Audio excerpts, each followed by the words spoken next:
change the world. On we go. Hello wonderful people, welcome back to Coffee Over Apples. My name's Steph.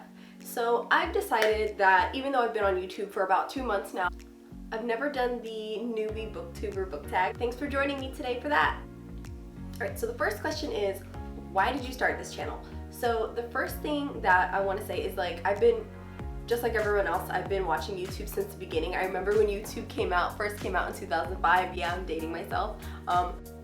I subscribe to multiple different kinds of channels, not just booktube channels, and also, if you don't know, like, I'm a contemporary artist. I'm also an art teacher. Like, I have multiple careers going on. So I was thinking about how I always subscribe to different kinds of content for different specific things, but it would have been nice if I could find a channel that kind of like overlapped those different things. Like, I love the booktube community. I'm also in love with the arttube community, but I feel like I have the ability to bridge that gap.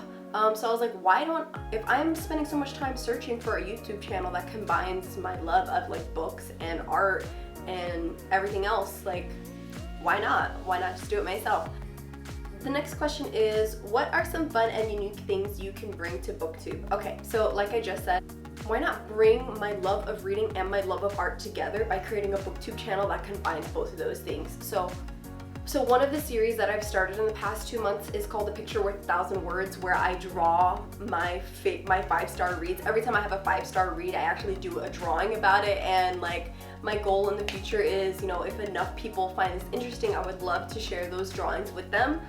These are drawings that I usually do with like Copic markers, and I'm hoping that like other people out there will also feel the same way I do in bringing my love of books and art together into one place. And then also, I live really close to New York City. I put out some videos recently where I was talking, like, hanging out by New York City and talking about my April wrap-up and May TBR. So if I'm always going to galleries in New York City and just kind of hanging out, then I'm hoping some information I bring can bring some spark of happiness to someone else's life.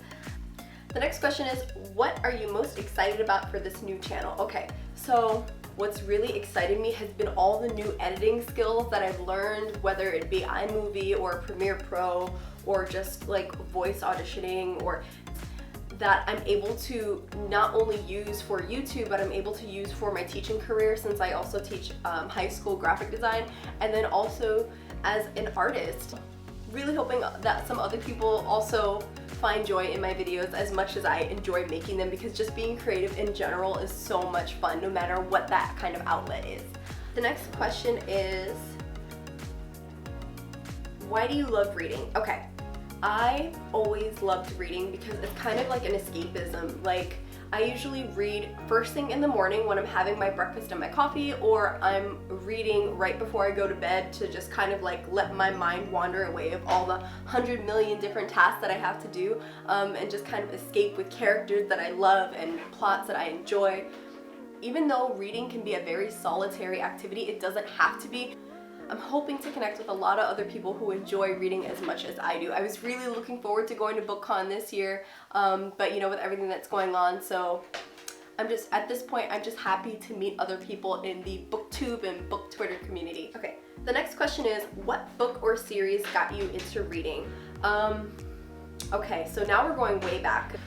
Because I remember when I was little and my mom dragged me to Borders bookstore, which isn't even around anymore, to go pick up Harry Potter, and she was totally right. I was totally hooked, and I always thank my mom for like sparking that joy when I was a little kid. And reading really picked up as a regular daily part of my life that just like fuels my mornings and my evenings, and kind of just fuels my soul. Probably, I want to say, like, maybe like a little over 10 years ago, when I first picked up The Pillars of the Earth by Ken Follett, and that had been my favorite book of all time for, I want to say, close to like 8 or 9 years, until I read Everything Matters by Ron Curry Jr., and my taste just kind of evolved over time. But it was the first time that I'd been pulled so deeply into a book.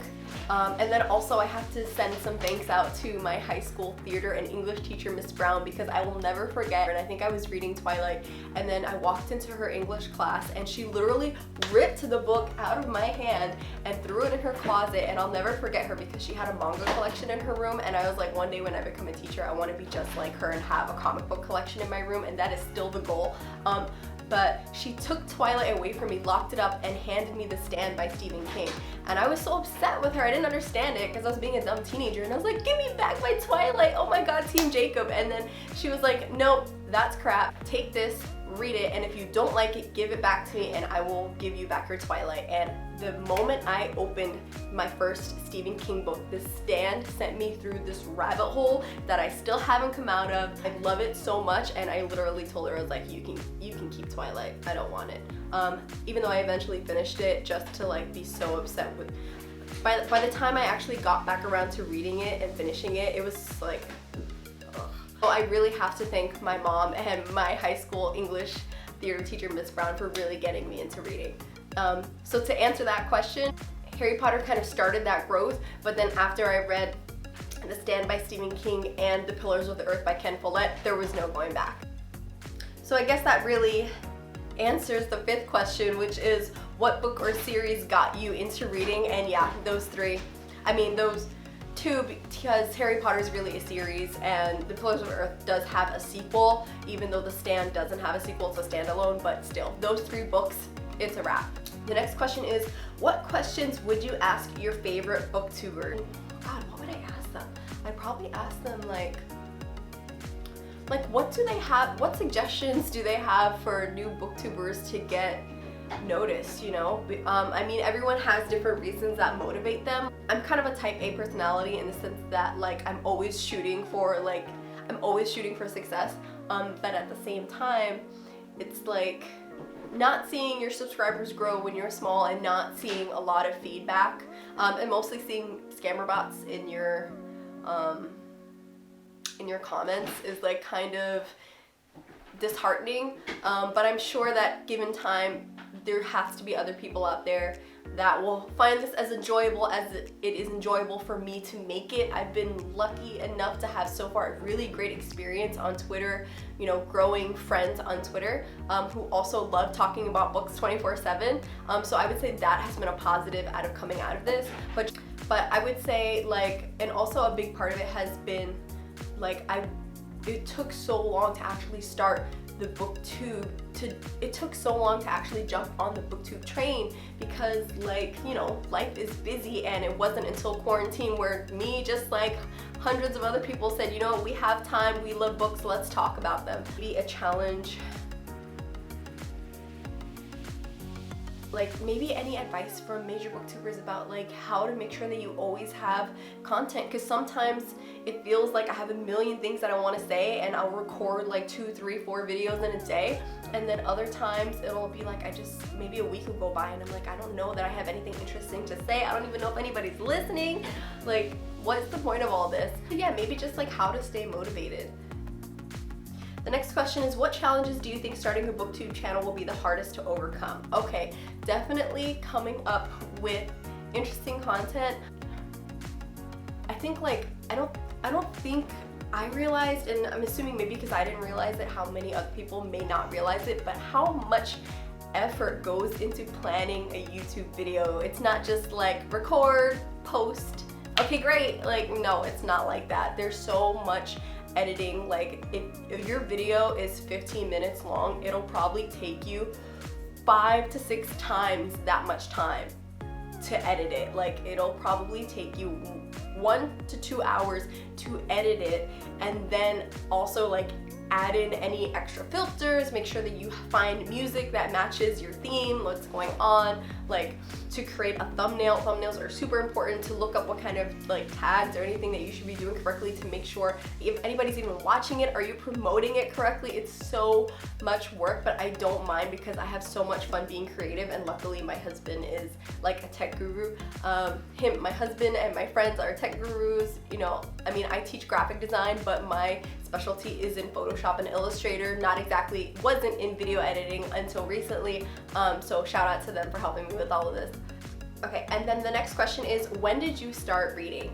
So I started reading when I was a little kid, like always reading. I remember being a little kid and I wanted to be a librarian, and then I remember when the first Jurassic Park movies came out. Oh man, we are going way back. I was a little kid and my parents took me to see the original Jurassic Park movies, and then I wanted to be a paleontologist, so I was always reading books about paleontologists.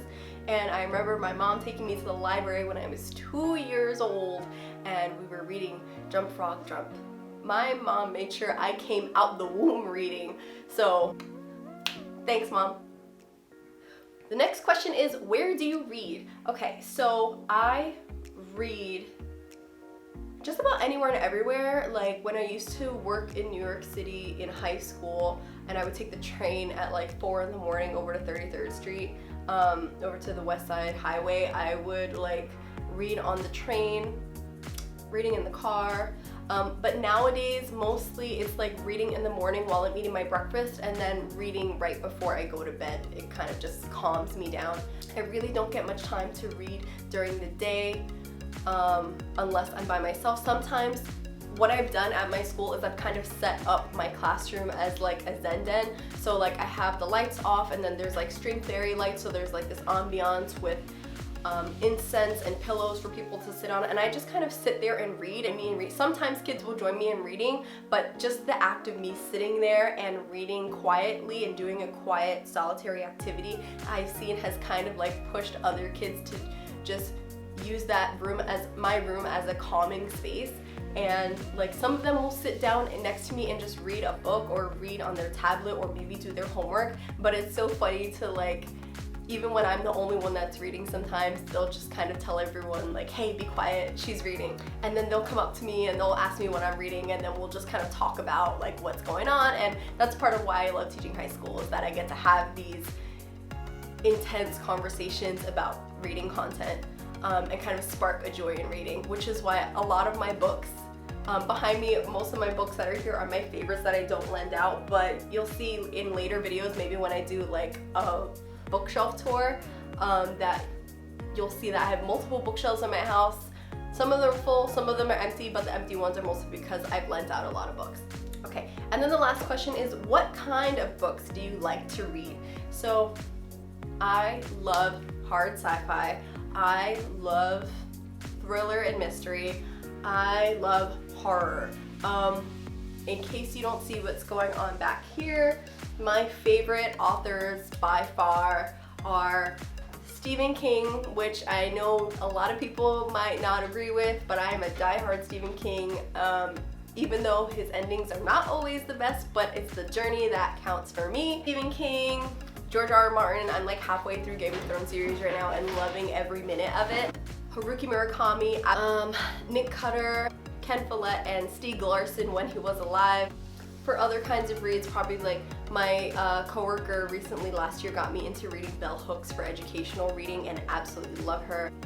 Ray Bradbury and Ron Curry Jr. But yeah, that's my newbie booktuber tag, so anybody let me know if you have any questions, if you have any bookish questions for me, or if you have any suggestions of any kind of content that you'd like to see from me in the future. I'm hoping to make lots of new friends through this community, which I've grown to love over the past few years. You can follow me on social if you want to do any buddy reads or just talk about anything in general. My social is linked down below. I'll see you next time. Bye! What's it making, Mr. Wonka? Mr. Wonka worked the factory.